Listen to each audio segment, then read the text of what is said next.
Okay, hi there again. Let's take a look at completing step 5 in the business unit number 2 from MyITLab.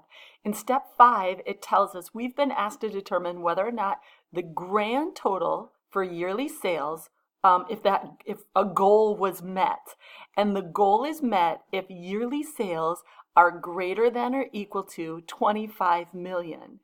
So to do this, it tells us in cell G36, use an if function. So I'm going to hop over to our worksheet in cell G36. I'm going to go ahead and get started with this if function. So I'm going to type equals if. I'm going to accept the if function name from the list, so I'll double click it there. And then remember that our if function has 3 parts. It has the test, then it has what happens if the test is true, and then it has what happens if the test is false.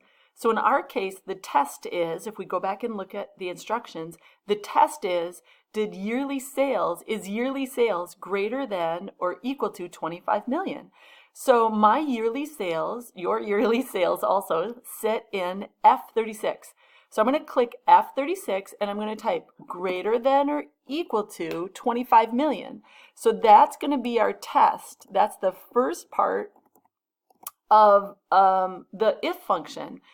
After you have that typed in, go ahead and add your comma. And now we're ready for the second part of the if function.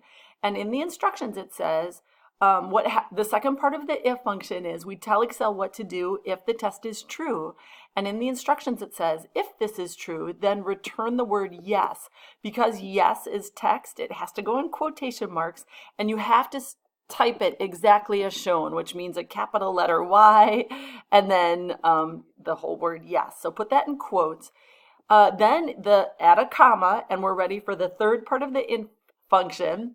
And the third part is we tell Excel what to do if the test is false.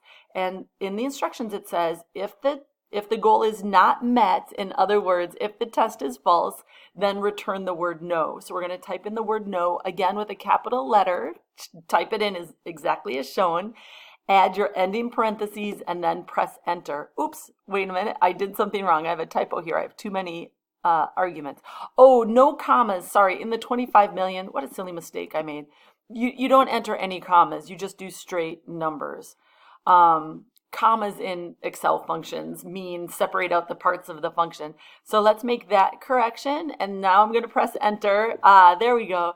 And we should get the word yes, right? Because our yearly sales is more than 25 million. So go ahead and make that if statement and let me know if you have any questions at all.